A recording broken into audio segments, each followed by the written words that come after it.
Your cybersecurity solution is here. Introducing Pentester's Advanced Cybersecurity Suite. Ready for peace of mind? Try it for free. No credit card required. Pentester.com.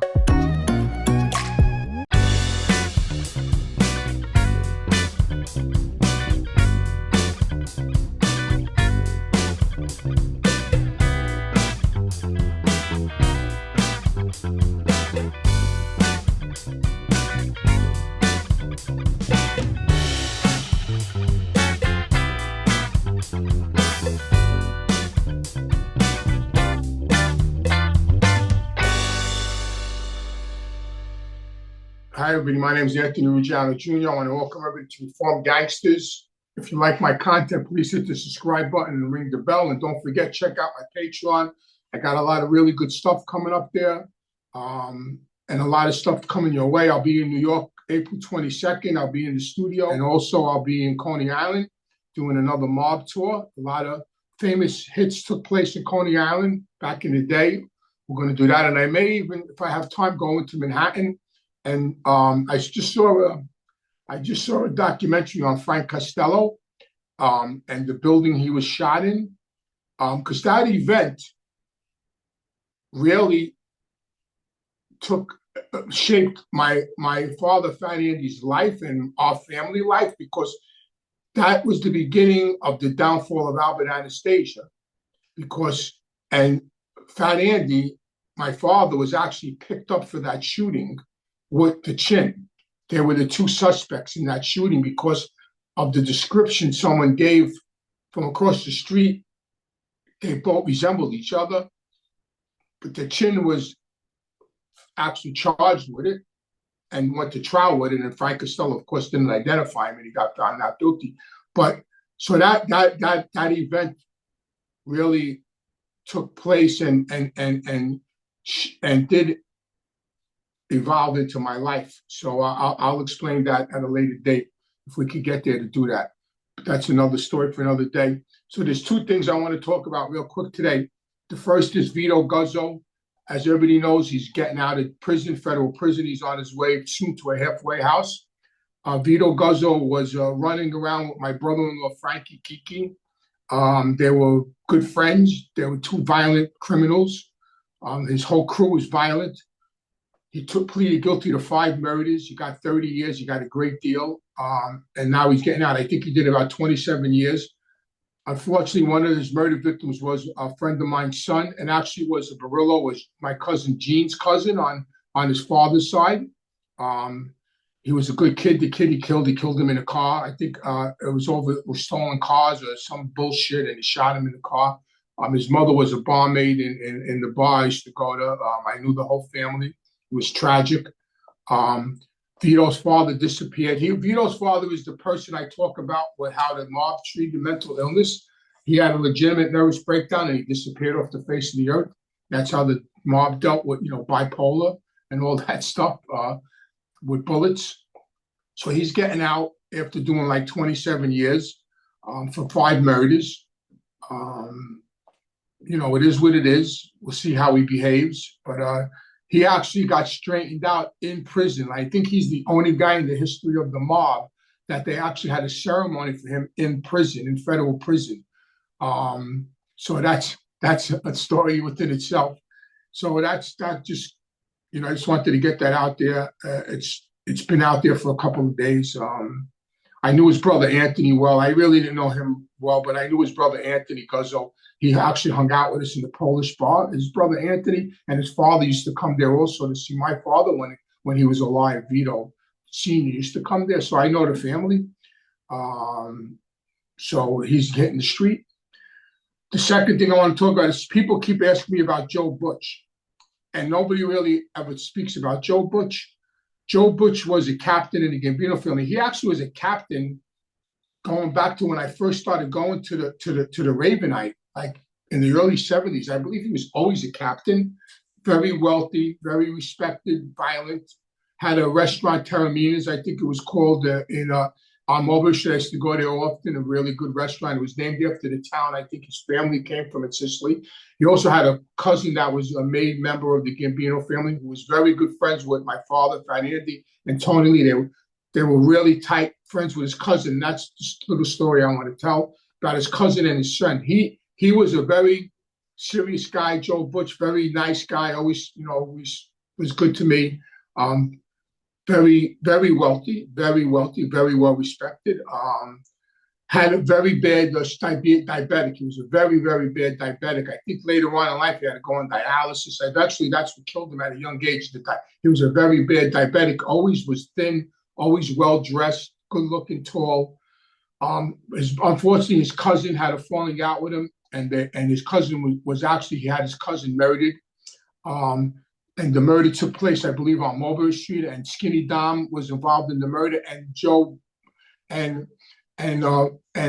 Watts. And the reason why I mentioned Joe Watts is because I told the story a while back that Tony Lee didn't like the fact that Joe Watts was allowed to do work on made members of the mob. And Tony Lee was very old school, and he believed, as sick as it may sound, that if you're going to clip a friend, it should be done by another friend or an associate that's proposed. It shouldn't be done by some English guy, a German guy like Joe Watts. It should be done by an associate that was going to be made or a made member.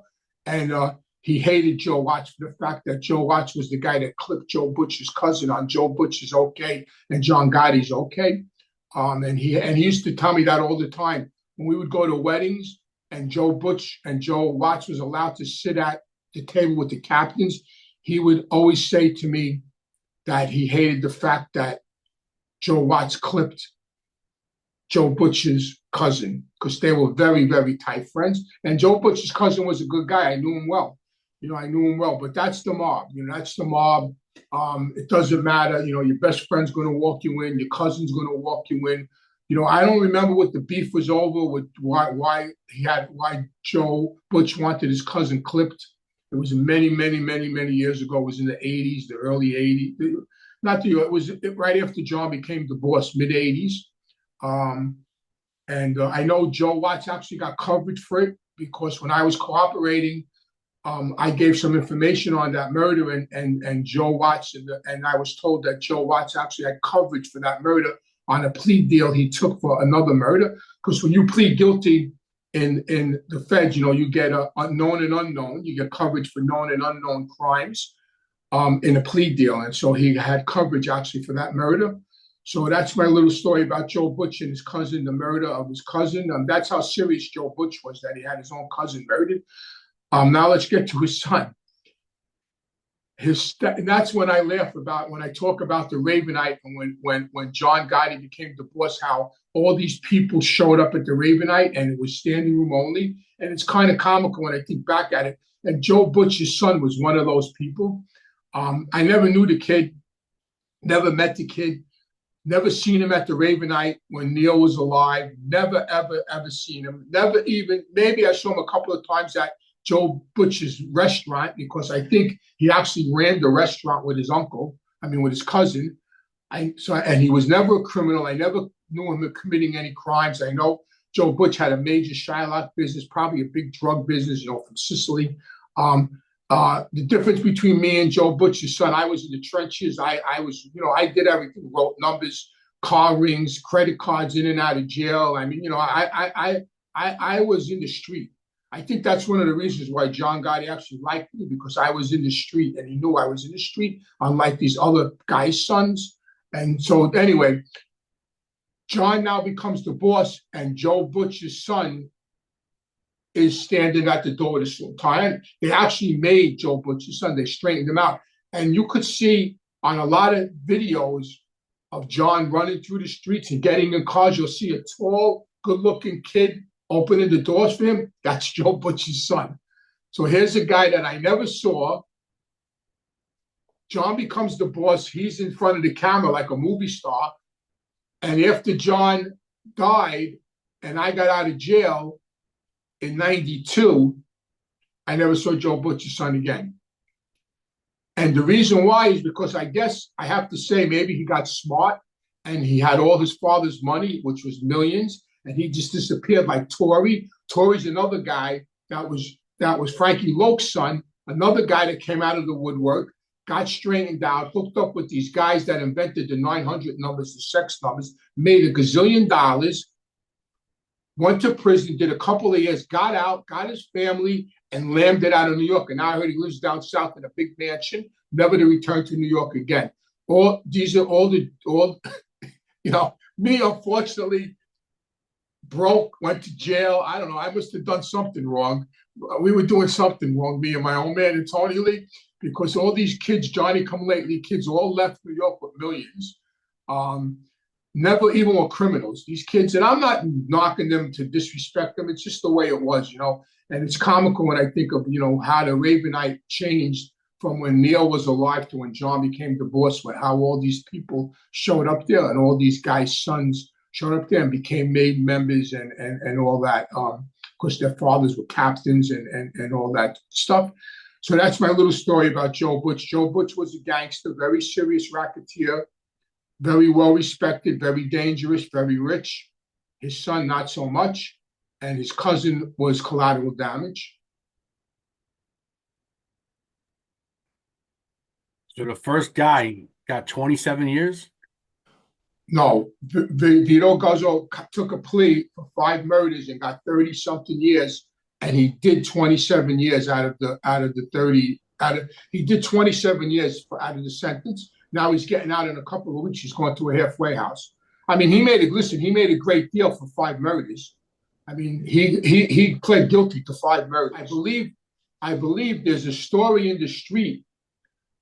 There's a rumor in the street that I heard years ago. So his father disappeared with the Colombo family. Carmine Persico gave the okay for Vito Sr. to disappear over his mental illness. Moving forward, I was told, and this was a rumor in the street, which I believe to be true, that they allowed Vito, the junior, they actually told Vito who the guy was that got the contract to kill his father, and they allowed Vito to kill the guy. He was an old man at the time, and Vito clipped the guy that clipped his father, and that's a big no-no in the mob. When you do a piece of work, you don't divulge. If you're the boss or the you don't divulge what soldier or whoever carried out the order. Otherwise, my father, Fernando, would have been dead many, many years ago, because one of the guys that my father clipped was a cousin of Carlo Gambino when Albert Anastasia was the boss. And to the day they died, the only one that knew it was Neil and Tony Lee, that my father was the shooter. And Neil took it to his grave. And at any time, if Carlo Gambino would have found out that my father was the shooter, he would have probably disappeared off the face of the earth. So that was a big no-no in the mob, but that's the rumor that they told Vito Jr. who the guy was, and Vito clipped the guy. See, these are stories that nobody really knows, nobody talks about, because I'm going to say it again. I talk about people I know, things I know to be true. Nobody, so I try to stay on point with things, and I believe that story to be true because I know Vito, I know Junior, and I know the crew he ran with.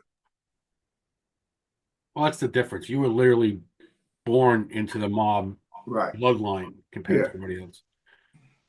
This question comes up a lot. You mentioned the Ravenite. Could anybody just walk in, and what would happen if somebody just walked in? I saw that question when I was looking through the questions this morning. No, the general public can't come in. If they came in, they would just get chased out. You had to know somebody. Someone had to bring you in there. You just couldn't walk in off the street and order a coffee. That ain't happening, or play a number. You know what I mean? That you had to know somebody, or they had to know you. It was not open to the general public. Clubs were not open to the general public. A lot of them had charters.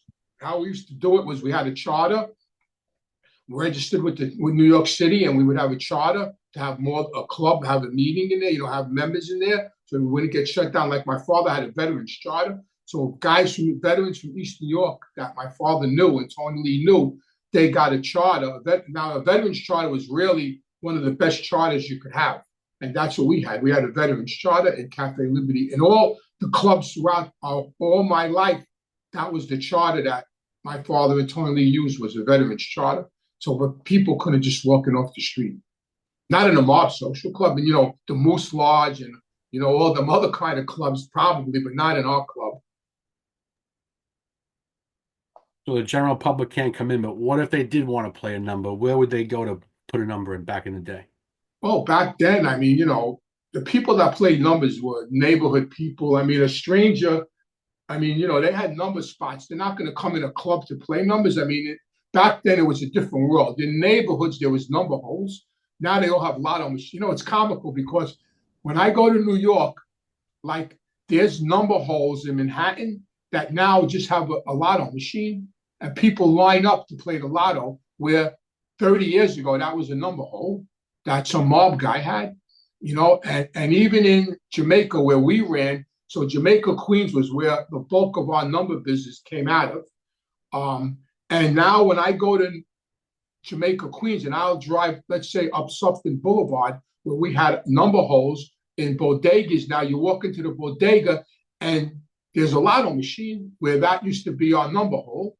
So, so people would just go to a number spot and play numbers. The general public would just go into the neighborhood grocery store or a number hole and play a number. They wouldn't actually go into a social club to play a number. There was other places where they could do that. So for the people who don't know, walk us through. You walk in, you tell the grocery clerk, I want to play 327 box. Yeah, so you walk in, so there was different kinds of numbers. There was the Brooklyn number, the New York number. So the Brooklyn number was the one that mostly everybody played. The Brooklyn number, so back in the day, there was thousands of people used to go to the racetrack, Aqueduct, Belmont, thousands and thousands of people used to go. And every day in the newspaper, the results would come out. And on the bottom of the results, it would say the total mutual handle. And that was the total money that the track handled that day. So let's say today, Saturday, April 5th. At the end of the day, Aqueduct closes. They put the results in the newspaper for tomorrow. And on the bottom of the page, it says total mutual handle is $1,570,123. The number that day would be 123. It was always the last three numbers of the total mutual handle.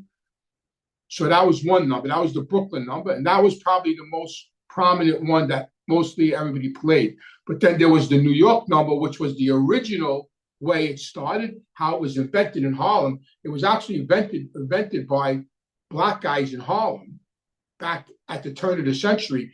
And it was pennies and nickels. And that was the first three races, a number would come out. They would figure it out. They would have someone at the track. It was like a mathematical thing. And they would figure out how much money was bet in that race. And they would come up with a number. They would run to a phone and call up and say the two. And that would be the first number. And then they'd do it again, three. And then you could bet single axis. So you could bet each number was 60-1. You could bet a bleeder. And now it's crazy because the lotto does this. The lotto now, you could play two numbers. That was used to be called, we used to call that a bleeder. You could play two numbers and it was 70-1. If you won, it was 70-1. Now the lotto does two numbers. They even stole that. They stole everything. It's crazy. They actually stole everything. And now nobody knows that because I go back to working in number offices that was one of my first jobs. And the mob was working in the number. I got arrested in 1974 on Mulberry Street in a number office. And now the government does everything I did back then. So there was a lot of ways to play the number, but the Brooklyn number was the main number. So you played the number. Were there slips they gave you? Yeah. So you play the number, and most of the number runners knew who you are. You get a slip. It was 500-1. Then it went to 600-1. So for every dollar, if you hit it straight, you got 500 back. You get a slip. A lot of people gave you a slip, like a receipt, or they just knew you. They knew. Like I used to play the number by the week. Like the number runner I had, my own. I would just put the number in, and he would just put it in every day, and then I'd pay him once a week. Like if I played $5 a day on the number, at the end of the week I'd give him $35. You know what I mean? Like so, it worked out well. and everybody got paid. It was never, nobody got beat. Everybody got paid. And there was some days where number of banks got seriously hurt. It's crazy because I could tell you stories about, like there's numbers that people play like that you get shut out on because like there's numbers for like triple sixes. There's like numbers like these numbers that are like what's the word I'm looking for? Like suspicious, that people have suspicions about, and they play certain numbers like, so you got to shut it out at the end of the day. And like there was a plane crash years ago in New York, and I forgot the flight number. It was whatever the flight number was. It came out straight, and the whole world had it because it was on the front page of the Daily News. So every number player in New York played that number, and number banks got crushed. I mean, crushed. That number came out straight, the flight number of the plane that crashed. So when shit like that happens, number banks got crushed. Now the lotto, they do that automatically. They'll shut out a number when they'll take in a certain amount of money on a number, and they're shutting you out. You ain't playing it no more. They're not losing money. The lotto, the government is not going to lose money.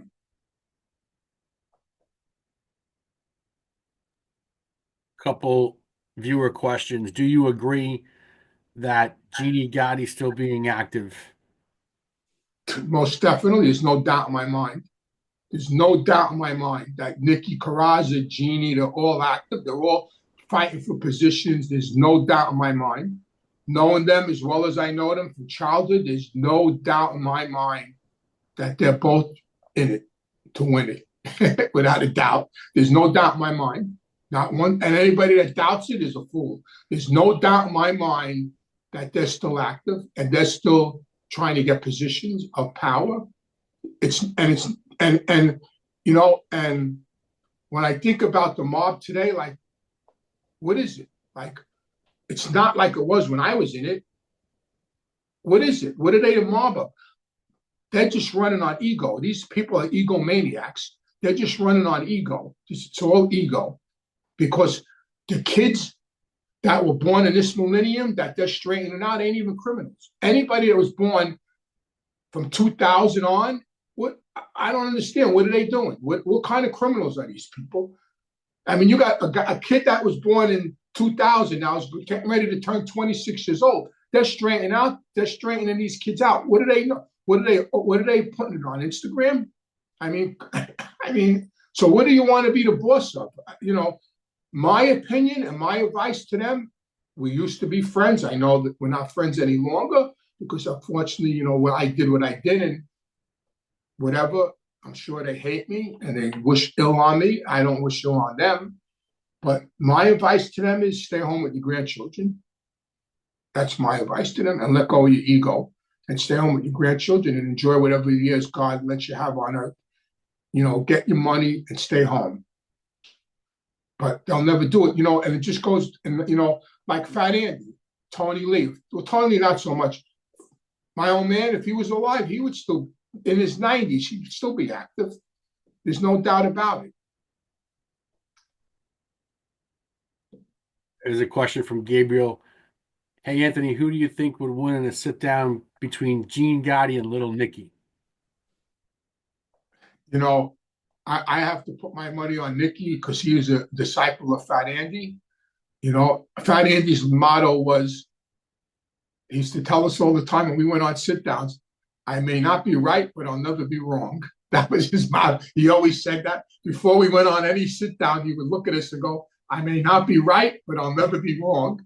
So I don't know. And it all depends on what the topic is. What's the sit-down over? I went on many sit-downs. Some I won more than I lost. I wouldn't even consider it a loss. It was just, ruled against you. Sometimes you go on sit-downs and you're wrong, and you're just trying to be right. So it all depends on what it is, what's over. But I don't know. It would be a hell of a sit-down. I have went on sit-downs with both of them.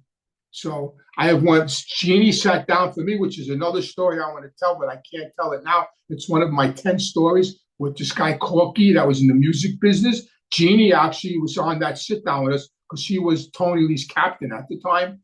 So I went on sit downs with Nikki and I went on sit downs with Jeannie, and they're both great. Paulie Dibbs is asking, would you say Nikki and Larry were close like your father and Tony Lee? Nikki and Lenny were close. They were close, but it wasn't a partnership like Tony Lee and Fat Andy. Tony and Fat Andy split.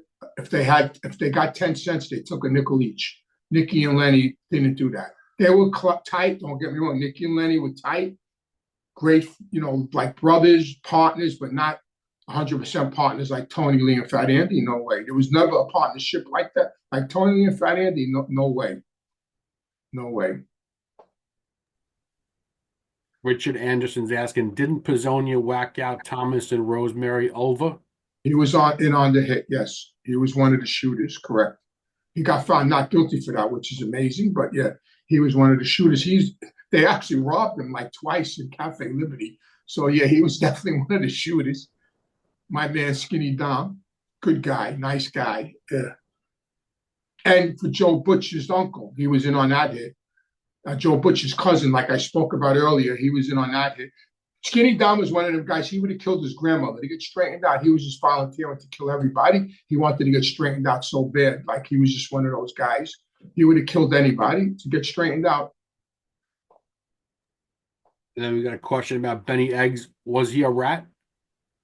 No, when the smoke cleared, he wasn't. It was a terrible thing that happened. It was a terrible rumor that, that was out on him, that they put out on him. And no, at the end of the day, it wasn't true. What did Gas Pipe have against Lino? Just, they shot Gas Pipe, in the stomach when he tortured the kid Heidel. That was just retaliation for Paul Castellano. But Lino was in on that shooting with him when Castro got shot in the belly by the Gotti crew. Last one. How true is it that it's supposed to be a rule not to bring the violence to someone's home? That's, so many people got killed in front of the house. You know what I mean? Like, is it a rule? Isn't it a rule? I mean, the rule is don't hurt people's families, their wives, their kids, unless their kid is a son that wants revenge, like Patty Mac's son got shot in the head because he went around telling everybody he was going to get even for his father, and he wound up getting shot in the head.